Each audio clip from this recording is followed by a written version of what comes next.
Notebook LM, c'est un outil de Google et c'est clairement mon outil préféré pour les révisions. Il vous faut simplement un compte Google pour y accéder, ensuite tout est gratuit. Voici l'interface, elle est un peu fouillie. On va commencer par appuyer sur le bouton Créer. Là, on a deux moyens de l'aborder. Soit on lui ajoute nos sources, ce qu'on va faire là. Donc vous lui ajoutez des documents dont vous êtes sûr et qui vous appartiennent, vos notes de cours, un chapitre de cours, ce que vous voulez. Donc là, moi j'ai un document PDF de cours et une vidéo, on va mettre les deux. Donc ça ne prend pas les documents doc, uniquement PDF et vidéo. Il va les analyser et il va vous en produire un résumé très rapide. Et ça, je trouve ça déjà assez intéressant, puisque si on veut retrouver les principales infos, on les a là. On peut ensuite lui poser des questions. Vous voyez par exemple, il y a des exemples de questions en dessous, pour aller plus loin sur ce cours, pour qu'il aille chercher les éléments dedans. Donc là, par exemple, sur les forces et limites du PIB. Mais aussi, on va pouvoir lui demander de générer un résumé audio.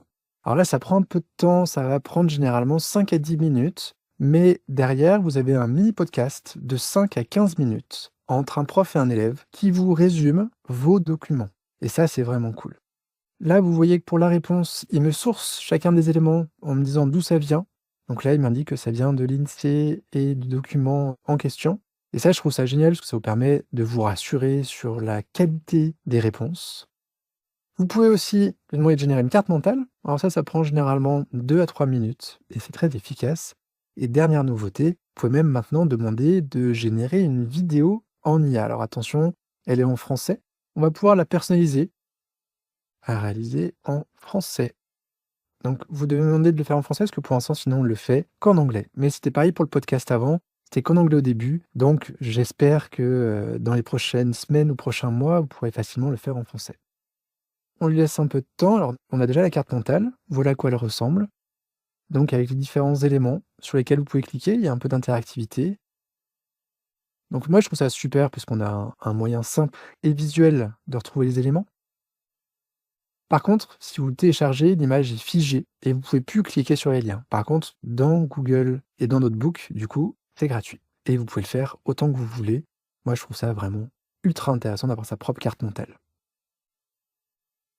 On retourne dans le studio et on va laisser le résumé arriver en audio et en vidéo et je vous montre à quoi ça ressemble dans quelques instants. Le résumé audio est arrivé, je vous laisse le découvrir avec moi.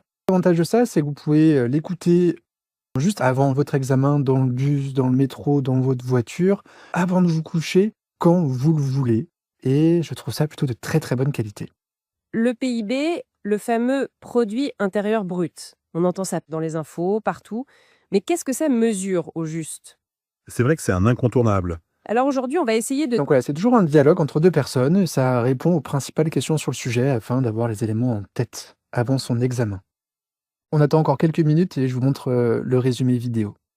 Ça y est, la vidéo est arrivée. Je vous la montre, on va la découvrir ensemble. Et je vais vous montrer pourquoi moi je trouve ça très intéressant aussi pour la révision.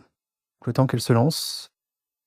Le PIB, le produit intérieur brut. On entend ce sigle absolument partout, aux infos, dans les débats politiques, dans les journaux. On l'associe à la croissance, à la récession, à la puissance d'un pays. Donc voilà, si vous aimez bien avoir des images, avoir des mots-clés à l'écran, c'est quand même super intéressant. Ça vous montre comment ça le mesure. Alors attention, c'est important de bien connaître comme son sujet pour être capable de vérifier ce que l'IA a produit, mais comme là on lui a apporté des sources, on est assez sûr que ce soit plutôt très juste.